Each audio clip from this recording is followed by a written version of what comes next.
Very excited to be joined by Firas Zahabi right now. Firas, what's going on, my man?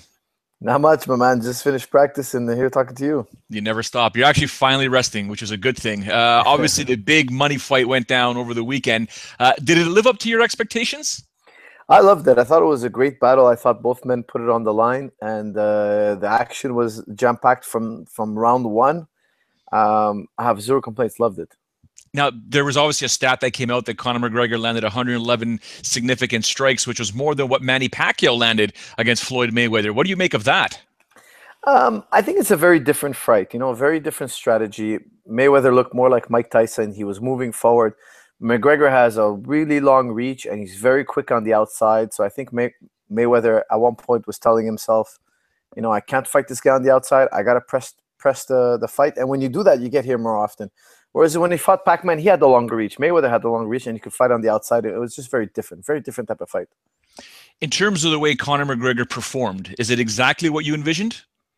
I think he did better than I thought he would. Honestly, I think he did better. He hit Mayweather with a beautiful counter left uppercut in round number one, and I thought I saw Mayweather stumble a little bit, get surprised. I thought he did get surprised, and he realized that McGregor is a very, very seasoned counter puncher, and if he stays on the outside, McGregor knows how to use his reach, and he knows how to be patient, and he'll pick him apart. And Mayweather changed game plan. He adjusted, and he took him in later rounds like I thought he would. And but the beginning was very surprising. I didn't think that Mayweather would get countered so effectively. Obviously, Conor McGregor right now is the biggest star in the UFC and mixed martial arts. If we're going to say number two potentially is George St-Pierre, a guy you know very well. But before we get to George, what do you think is next for Conor McGregor? Because will it be that Diaz trilogy fight? Will it be Khabib Nurmagomedov? Will it actually be the winner of Tony Ferguson and Kevin Lee? Or is boxing an option? Is that where he goes? Well, I think he's got to go back to MMA right now. I think that was the best fight for him in boxing. It was a smaller guy, 100 million on the line. I don't think people are going to pay as much to see the fight a second time around because the intrigue is gone. Okay, so now, I mean, if you were to put McGregor against the Canelo or against the Triple G or against, even a smaller elite fighter, I don't think people are going to rush to see it this time around. They've already seen it. They got it out of their system.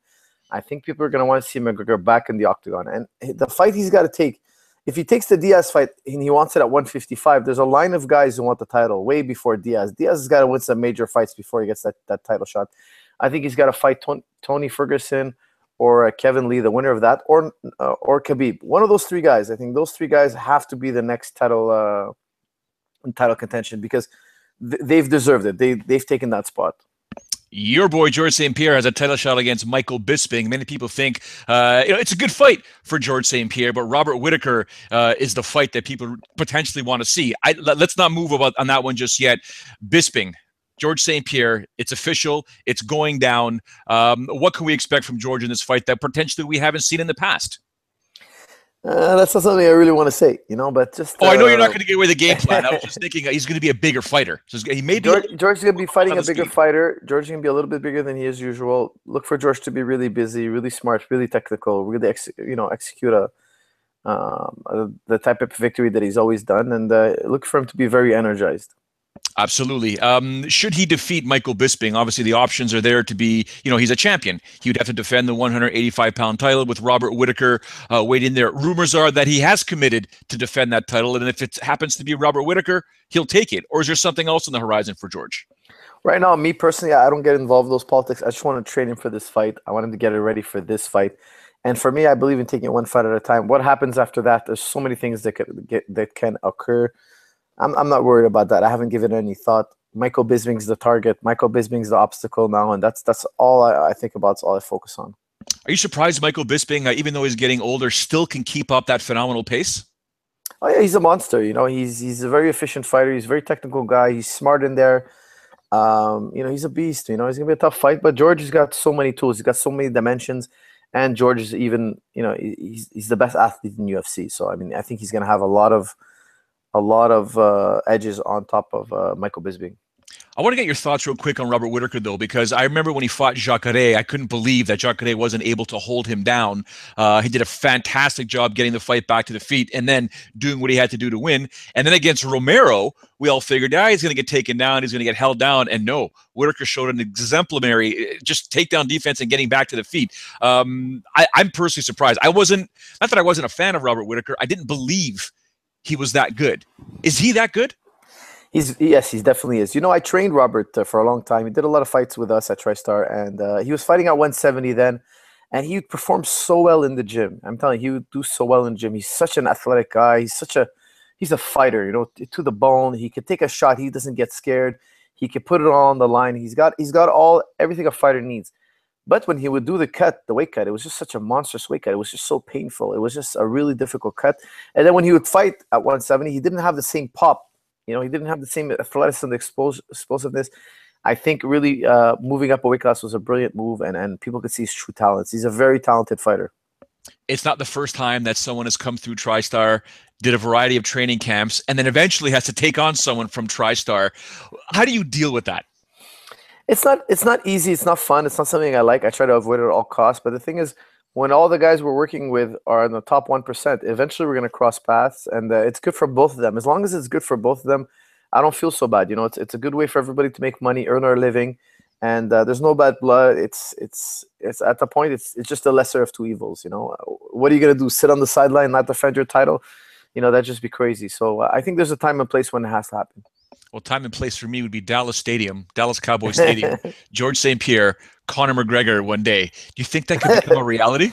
Anything. I mean, if it was Conor versus Floyd, I mean, that's probably a really hard deal to put together. And I think, you know, now that they made it happen, anything can happen. You know, I was hoping for the Conor McGregor fight years ago, you know, and then Nate beat Conor. So that kind of set us back. But, you know, I was always hoping for that fight. I think it would be probably the biggest fight in MMA history, but who knows how things go in the future. And if they cross paths, I think it'll be good for the sport. That's one thing we've learned for us is anything can happen, even the stuff that we don't even see. So eventually take place. But we'll cross that bridge another time. I believe it's going to happen. I believe there's too much money in there for everybody involved to not put that fight on one day. You know, injuries, knock on wood and stuff like that. You just never know what's going to happen. Before we let you go, need to know about Ayman Zahabi, need to know who else is in the camp, who's got big fights coming up. What are you up to over the next couple of weeks? Well, yeah, Ayman will be fighting alongside George. He'll be there November 4th. He's, you know, getting ready. It's going to be a tough fight as well. He's his second fight in UFC. So we're just getting prepped. That's it? Nothing else going on? You're busy, man. We're prepped as usual, man. You know, like a lot of guys are having fights booked, but they're not officially signed, so I can't say. And I'm just really, really focused on the training. You know, we have so many things going on, but I let the managers take care of that. I just really like to focus in the practice room and make today's practice the best practice possible. That's really where my attention goes. And everybody's looking good in the gym. Everybody's progressing, and you know, we're just getting ready. And for those listening in right now or listening later on, Firas Zahabi is not an easy guy to get a hold of. He's always in the gym. He's actually got some rest time. We're going to let him go right now. He's going to get his rest. Firas, thank you very much for your time. Thanks, man. Talk to you soon.